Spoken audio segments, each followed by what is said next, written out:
Aishwarya Paliwal with more on that from Delhi. Aishwarya, you're at the BJP office. What was the buzz soon after Jagdeep Dhankhar was announced as Vice President's candidate for NDA? What really was the logic behind concluding on his name? Well, Nabila, there's a very old saying that you can kill maybe two birds with one stone, but it looks like the Bharatiya Janata Party is trying to kill many birds with this one stone.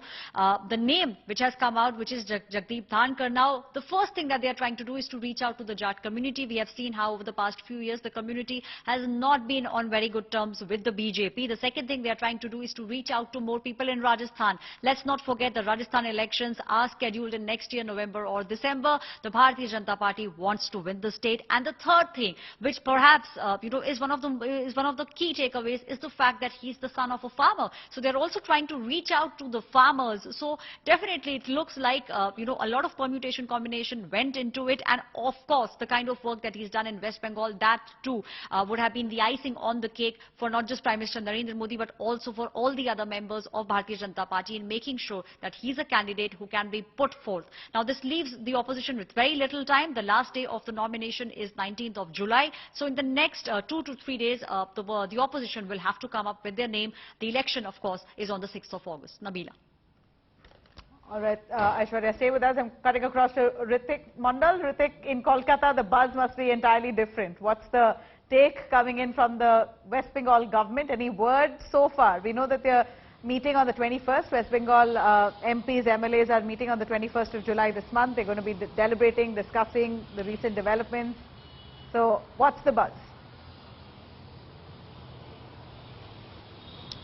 See, to my mind, that choosing Jagdeep Dhankhar, West Bengal Governor, as the BJP's vice presidential candidate will not only impact huge in Jat politics or as per the Rajasthan politics is concerned, but I believe that it will be a huge impact. It will create a huge impact in Bengal politics as well, because we know, see that Jagdeep Dhankhar came here in Bengal in 2019. He was serving as the governor for over, roughly over 3.5 years.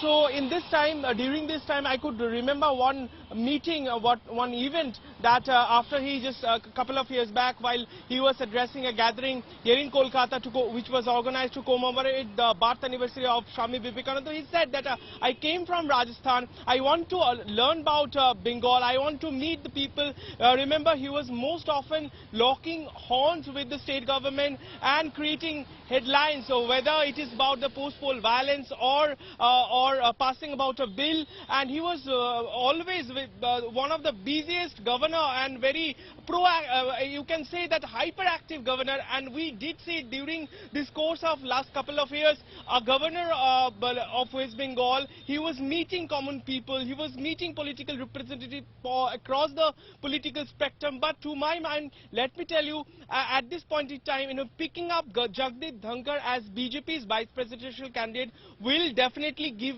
n number of ammunition to the opposition, particularly Trinamool Congress, because we did see that Trinamool Congress always claimed that the governor and his office is acting as the extension of BJP, and he remains very close to BJP party. But as per the Trinamool is concerned, as you rightly pointed out just a while back, that we are yet to get a quick reaction from the top brush of TMC leader. But what we are given to understand at this point in time, that they have the Mamata Banerjee called a crucial meeting on 21st of July, the other half of the Martyrs' Day of the party, and where she gonna decides the line of action on upcoming vice presidential election, and as well as what would be the party's standpoint fighting inside or outside the parliament, which is coming about this parliamentary session. But we are not getting a quick reaction,